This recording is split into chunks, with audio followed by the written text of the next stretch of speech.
नमस्कार। सभी का सपना होता है कि अपने घर पे अच्छी बछड़ियां तैयार करें और उन बछड़ियों से अच्छी कीमत पाए, क्योंकि डेयरी फार्मिंग में अगर प्रॉफिट लेना है ना तो ये स्टेप करना ही पड़ता है। और इस स्टेप के लिए बहुत ज़्यादा ज़रूरी है कि आपकी जो कटड़ी बछड़ियाँ जो घर पे आपने तैयार की है उनका अडर बहुत ही शानदार होना चाहिए। बहुत ज़्यादा शिकायतें आप लोगों के द्वारा आ रही थी कि सर अडर ग्रोथ जो है वो फर्स्ट टाइमर में बहुत कम हो रही है हीपर्स में, तो क्या करें। आज मैं ऐसा एक चूर्ण आपको घर पे बनाना बताऊंगा, घरेलू चीज़ों से आपको बनाना है, उसका इतना गजब फायदा आपको मिलेगा कि अडर बढ़ाने की जो चीज़ें हैं ना बहुत ही जबरदस्त रहने वाली है। तो उसके लिए आपको क्या करना होगा, लेकिन वो चीजें आप जाने उससे पहले कुछ मूलभूत प्रिंसिपल है जिनको आपको जानना पड़ेगा। मूलभूत चीजें उनमें क्या क्या है। नंबर 1, आपके घर पे जो भी गाय है या भैंस है उसको जब भी आप सीमन लगवाते हैं ना, वहाँ विशेष ध्यान रखिए। आजकल मार्केट में बहुत सारे ऐसे सीमन स्टोर आ चुकी है, बहुत सारे ऐसे बुल जिनका सीमन स्टोर आ चुका है जिनसे कि अडर ग्रोथ शानदार होती है। तो जो अडर ग्रोथ शानदार होने वाले बुल हैं उन्हीं के आपको सीमन स्टोरेज इस्तेमाल करने हैं। नंबर 1, गवर्नमेंट के बहुत सारे बुल हैं जिनके बहुत ही शानदार रिजल्ट मिल रहे हैं, तो प्राइवेट में भी देखो कई जो है वो ऐसे आते ही हैं। तो आप अच्छा सा बुल सिलेक्शन करें, सीमन स्टोर का सिलेक्शन अच्छा करें। नंबर 1, उसकी मां को जब आप लगा रहे हैं तब। अब जब भी वो पैदा होने वाली होती है ना उस समय बहुत सारी गलतियां हम कर देते हैं। मां की डिवॉर्मिंग बहुत ज़्यादा ज़रूरी है, माँ को मिनरल मिक्सचर बहुत ज़्यादा ज़रूरी है, माँ को ट्रांजिशन फीड, देखो अभी जन्म से पहले की बातें चल रही है, ज़रूरी है। और जब भी वो पैदा होती है उसके बाद उसका मैनेजमेंट, मैंने एक कंप्लीट वीडियो इस पर बनाया था, अगर आप वो देखना चाहते हैं तो डिस्क्रिप्शन में मैं वीडियो डालूंगा, उसमें कंप्लीट आप मैनेजमेंट देख लीजिए। अब बात करते हैं अडर को कैसे बढ़ाया जाए। चलिए सारी चीज़ें हमने कवर कर ली, तो अडर को बढ़ाने के लिए वो कौन सा ऐसा चूर्ण है जो घर पे बना करके आप अडर बढ़ा सकते हैं।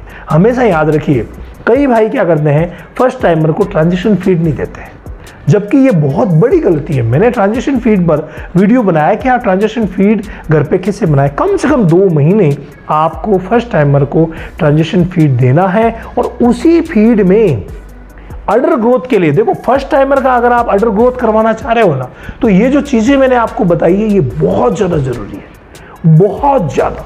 कई भाई क्या करते हैं कि इन्हीं चीज़ों को पैकिंग करके बहुत अच्छा मुनाफा भी कमा रहे हैं, तो क्यों ना आप घर पे ही तैयार कर लीजिए और बहुत ही शानदार रिजल्ट मिलेगा, तो अपने आप ही आप का रुझान बढ़ेगा इन चीज़ों की तरफ। तो ये जो चूर्ण है इसमें आपको नंबर 1 पर लेना है सतावर, पीली सतावर जो आती है वो आप लीजिए। मेरा निवेदन आपसे यही रहेगा कि ये सब चीज़ें आप किसान के घर से खरीदें। एक भाई ने मुझे कहा कि सर बहुत ज़्यादा कॉस्टली हो जाता है, मैंने अमेज़ोन पर ये रेट देखी, मैंने फ्लिपकार्ट पर ये रेट देखी, मैंने ऑनलाइन ये रेट देखी। भाई ऑनलाइन रेट महंगी होती है, लेकिन हमें क्या करना है, हमें किसान के घर से जहाँ पैदावार होती है पता कर लीजिए यार। आजकल ऑनलाइन का ज़माना है, कॉल वगैरह करके किस एरिया में हो रही है, कहाँ हो रही है, कौन सप्लाई करेगा वो। लेकिन आप किसी बिचौलिया से अगर लेते हैं ना तो वो फिर डबल दाम करके फिर आपको बेचेंगे। मैं ऐसा नहीं कहता कि भाई जो बिचौलिए काम कर रहे हैं वो गलत है, उनका भी सही है, देखो कमाना सबको है, लेकिन मैं चाहता हूं कि जो पशुपालक भाई है उनका फायदा हो। तो ये जितनी भी चीज़ें हैं जहां से पैदावार हो रही है वहां से खरीदिए तो आपको बहुत कम रेट में मिलेगी। पीली सतावर आपको लेनी है 2 किलो, ये मात्राएं लिख लीजिए, कंप्लीट 2 महीने में देनी है ये, तो 2 महीने में थोड़ी थोड़ी करके हम देते रहेंगे। तो 2 किलो हमें पीली सतावर लेनी पड़ेगी। इसके अलावा मुलेठी आप देख रहे हैं, मात्र आधा केजी मुलेठी लीजिए, मात्र आधा केजी ही आप लीजिए अश्वगंधा, इसको भी आधा केजी ही लेना है। इसके अलावा 2 केजी आपको लेना है सौंफ और 1 केजी आपको लेना है आंवला। सारी चीजें आपने नोट कर ली। इन सभी चीजों को लेकर के एक चूर्ण बनाइए, कूट पीस करके पाउडर बनाइए, और ये जो पाउडर है उसको आप किसी पैकिंग बर्तन में डाल दीजिए और पर डे जितना आप खर्च कर सकें, देखो ये जो मात्राएं मैंने जो रेशियो बताया है ना उसके अकॉर्डिंग आप अगर मिलाना चाहें तो इसको आधा कर दो कि साहब मैं तो ज़्यादा खर्चा नहीं कर सकता, तो आधा कर दो और उसको उसी हिसाब से देते रहो। मानी ये जो मात्राएं मैंने बताई है वो 2 महीने में आपको देनी है ट्रांजिशन फीड के साथ में। ऑर्डर बढ़ाने के लिए बहुत अच्छा फॉर्मूला रहेगा फर्स्ट टाइमर के में, क्योंकि फर्स्ट टाइमर में एक्चुअली क्या होता है कि अडर की ग्रोथ जो हो रही है ना, वो फॉर्मेशन तौर पर होती है, और उसके लिए वैसे तो पोषक तत्वों की ज़रूरत पड़ती है, और उसमें एक विशेष बात है, प्रोटीन सबसे ज़्यादा ज़रूरी होता है।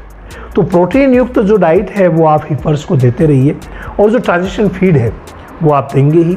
बहुत मतलब शानदार रिजल्ट इसका मिलने वाला है। तो इसको आप 2 महीने में लगातार दे दीजिए। बाकी जैसे देखिए विटामिन एच की सिरप्स आती है, ये आप सभी को पता है, वो आप दे सकते हैं। कई भाइयों ने प्रश्न किया था कि सर फर्स्ट टाइमर को क्या हम नारियल का बुरादा दे सकते हैं? बिल्कुल भैया आप दे सकते हैं। अगर आप खर्च करना चाहते हैं ना, तो फर्स्ट टाइमर को ये चूर्ण तो उसमें मिला नहीं है। इसके अलावा आप फर्स्ट टाइमर को नारियल का बुरादा भी दे सकते हैं। 2 किलो बुरादा आपको इन्हीं दिनों में दे देना है। इसके अलावा नींबू का अचार, मैंने पिछले वीडियो में बताया था, नींबू का अचार भी आप फर्स्ट टाइमर को देना चाहें तो दे सकते हैं। चीज़ें बहुत ज़्यादा है, लेकिन हमें अपने बजट के हिसाब से काम करना है और बढ़िया तरीके से तैयार करना है। अगर आप अच्छी तरीके से तैयार करते हैं हीपर को, तो वो आपको बहुत अच्छा प्रॉफिट दे के जाएगी, ये तयशुदा बात है। लेकिन कई भाई जो है वो मैनेजमेंट में चूक जाते हैं। अच्छा मैनेजमेंट कीजिए। डेयरी फार्मिंग व्यवसाय बहुत ही शानदार है, इसको हमेशा ही अच्छे तरीके से नॉलेज लेकर के कीजिए, तो कभी कोई दिक्कत आएगी नहीं।